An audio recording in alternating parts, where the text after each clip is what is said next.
Se você visse uma série onde a protagonista ela é igualzinha, tem a mesma vida que você tem atualmente, você gostaria de assistir essa série? Você iria ficar acompanhando fielmente? Pois eu confesso que antigamente eu não gostaria de acompanhar essa série, não, no caso da minha vida. Mas depois eu comecei a perceber que a gente precisa, dar um susto na vida.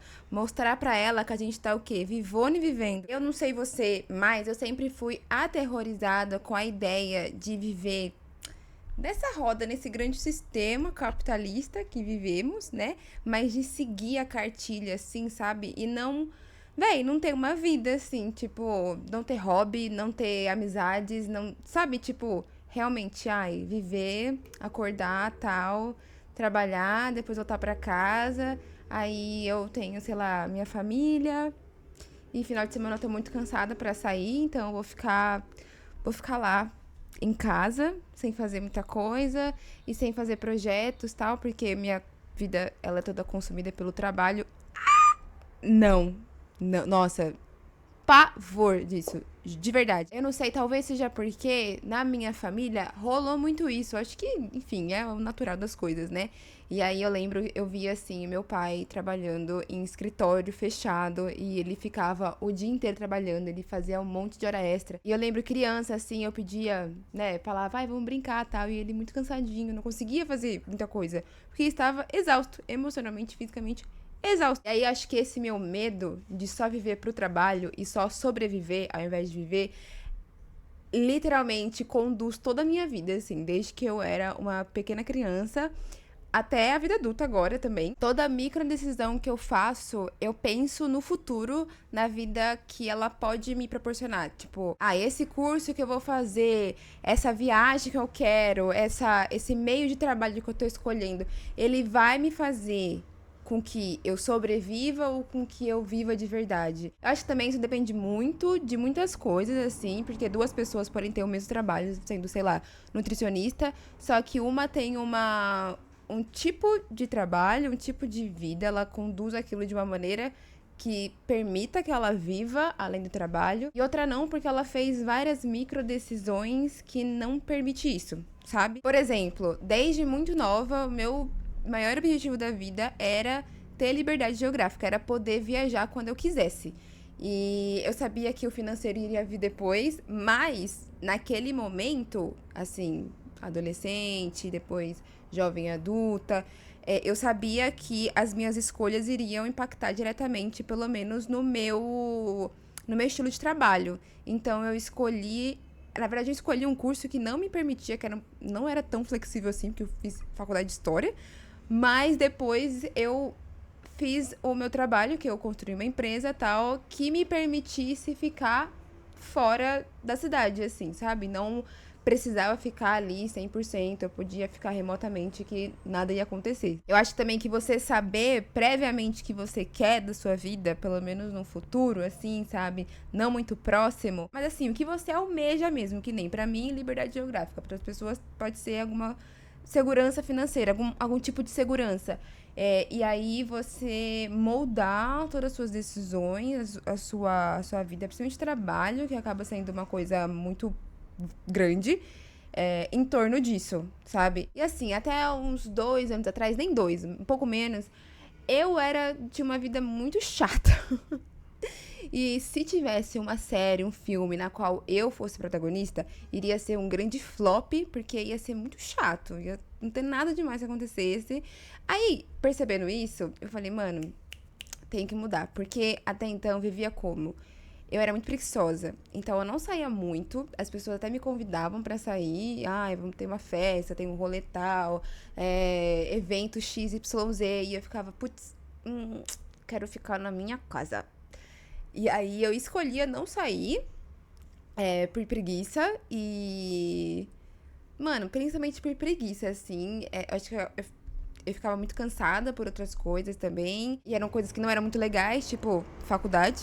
Porque eu odiava fazer a faculdade que eu fazia. E aí eu não fazia coisas legais porque eu estava muito cansada das coisas não legais que eu fazia, entende? Então no final, você ia ver lá a matemática da coisa, era só coisa chata, coisa chata, coisa chata. Por conta dessas coisas chatas, eu não fazia coisas legais. E não fazia coisas legais. Fim. Ou seja, um porre.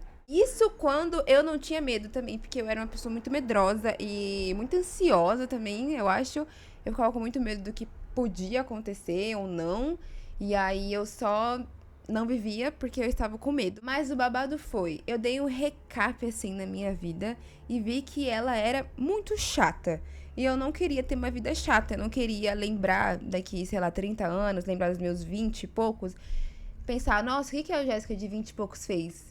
E ela não fez nada? Ou sei lá, até tipo, vou num bar com meus amigos, assim, vou contar histórias. Não tinha histórias, porque eu não vivia, não saía, não fazia nada. Ou então, até num futuro muito distante mesmo, assim, se eu fosse avó e contasse pros meus netos como era a vovó deles na juventude, ia ser uma chatice, não ia ter nada pra contar. Porque eu não fazia caralhos nenhum. Aí eu falei, não, isso não pode ficar assim, não. E aí resolvi mudar. E aí foi quando eu decidi, final de 2024, eu decidi que 2025 seria o meu ano do sim. Porque eu só falava não. E aquele ano eu falaria sim para tudo e todos. E, meu Deus, isto mudou a minha vida. E de verdade, 2025 foi o ano que eu mais vivi realmente, assim. Foi o ano mais legal que eu tive na minha vida. Eu tenho agora, vou fazer 24 anos.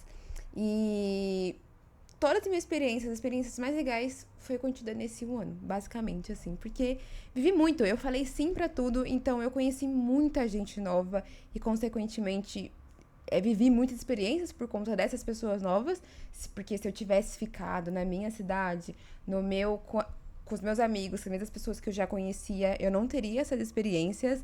Eu conheci muitos lugares, muitos, porque eu falei, mano, eu tinha muito medo. E eu só pensei, cara, vamos só fingir que você não tem medo. Se você fosse um personagem na qual esse personagem não tem medo, ela vive o que ela quer viver, independente do que vão falar, do que pode ou não acontecer, essa personagem faria isso. E aí eu ia lá e fazia isso. Fora que falar sim para as coisas mais aleatórias possíveis te permite conhecer muito mais sobre você mesma. Por exemplo, eu sempre gostei muito de dançar. Na verdade, eu sempre gostei muito de mexer com o corpo, só que na minha cabeça eu nunca era boa o suficiente, então eu não me expunha tanto, eu não ia muito em aulas, nem em festas, eventos que tinha dança, eu não dançava, porque, não sei dançar, eu danço esquisito, então nem vou.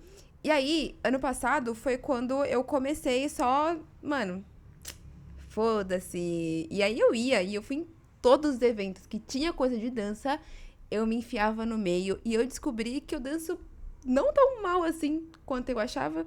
Não é uau, essas coisas, tipo, profissional. Mas de forma alguma não é uma coisa horrível quanto eu achava. E o principal, eu acho que é que eu me divirto muito. Então eu comecei a me divertir muito e comecei a conhecer muito mais pessoas por conta disso e viver novas experiências assim, porque eu só falava sim pra muitas coisinhas, sabe? E acho que também você vai virando uma grande bola de neve, porque você fala sim pra uma coisinha, essa coisinha te leva a um lugar, que nesse lugar você conhece uma pessoa, e nessa pessoa te leva a um outro lugar. Se você não tivesse falado sim pra essa coisinha no começo, nada disso teria acontecido. Você não teria conhecido essas pessoas, não teria conhecido esses lugares, não teria vivido essas novas experiências, sabe? Um grande efeito borboleta do sim para tudo e todos. Acho que é por isso também que as pessoas falam que viajar sozinha te permite que você conheça muito mais sobre você. Mas eu acho que é porque o turista tá muito mais aberto a experimentar coisas novas, justamente porque, pô, você juntou grana, mó tempão, tal, e você se preparou muito tempo pra essa viagem, então você tá descaralhando. Só que aí, por que você não faz a mesma coisa na sua cidade natal, sabe? Você não vive intensamente aonde você tá, no seu ciclo, na sua escola, faculdade, enfim, sabe? Ali, no ambiente que você já conhece. Porque aí você não tem o maior fator que eu acho que as pessoas não vivem, que é o medo. Porque você já tá numa área conhecida. Você vai acabar conhecendo muitas coisas diferentes de um ambiente que você já conhece previamente. Por exemplo, eu sempre reclamei de viver em São Paulo. Ainda hoje não é uma coisa assim que, uau, me brilha os olhos. Definitivamente não. Mas quando eu comecei a viajar, eu comecei a ver coisas que eram muito boas de São Paulo, que não tinha nos outros lugares, porque aqui é uma grande metrópole. E aí eu comecei a explorar mais a cidade e ver coisas que eu não conhecia, mesmo vivendo a vida inteira aqui. E, assim, é óbvio, né? Porque São Paulo tem muita coisa. Mas até coisinhas muito pequenas. Tipo, eu não gostava do bairro que eu morava. E aí eu só comecei a andar mais entre o bairro. E descobri novas ruas e novos lugares, novas lojas. E aí eu descobri que tem um parque do lado da minha casa que eu não sabia, porque eu nunca procurei. Enfim, é um parque pequenininho, eu nunca procurei, eu nunca ouvi falar, nunca andei por lá, então. E aí eu descobri isso e agora eu vou todo dia pra esse parque. Por isso te convido a fazer esse babado também, nem que seja por 10 dias, mas fique um tempo assim, só falando sim pra tudo e todos. Com algumas ressalvas, né? Mas principalmente falando sim para coisas que você já queria ou coisas que você nunca tinha pensado sobre. Acho que essas são as mais importantes. Coisas que você, nossa, meio aleatório, nunca pensei em fazer isso, tal.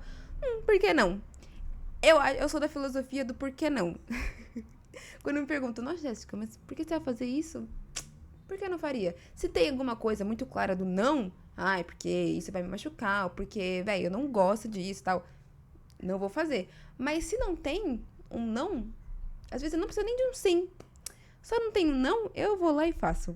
E aí eu vivo coisas muito mais interessantes, muito mais legais, assim, de verdade. Por conta dessa grande filosofia minha, que eu fui passar um mês viajando no Nordeste. E aí depois disso, do nada, fui parar na Colômbia.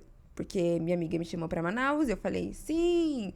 E aí eu já estava lá e o dinheiro da passagem de volta pra São Paulo era caríssima e era mais barato pra Colômbia. E aí, do nada, parei na Colômbia. E vivi coisas muito legais, conheci gente muito massa que eu não teria conhecido se eu não tivesse falado sim pra essa minha amiga que estava em Manaus. Agora eu amo minha vida e se eu fosse protagonista de uma série ou filme, eu veria fielmente, porque eu acho minha vida muito divertida.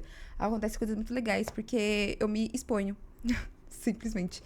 E acho que o normal é você não se expor, porque a gente tem muito medo, né? Mas o remédio do medo é você viver. E você começar a só fazer as suas coisinhas, assim, sabe? Claro que tem muitas ressalvas nisso, né? Fazer terapia, etc e tal. Mas quando você começa a se expor mais, cada vez que você se expõe mais, o medo vai diminuindo e você vai ficando mais segura de si e mais confiante de que você lida bem com as coisas, de que se acontecer qualquer pepino, você consegue contornar tranquilamente. Então fica aqui esse convite para você também viver um período, uma semana do sim, um mês do sim, um ano do sim também. E eu tenho certeza que você vai viver experiências muito legais e é uma grande bola de neve. Depois disso, coisas muito massas vão acontecer. Enfim, esse foi o papo de hoje. Espero muito que você tenha gostado. Curta, comente, compartilhe, se inscreva aqui e até semana que vem.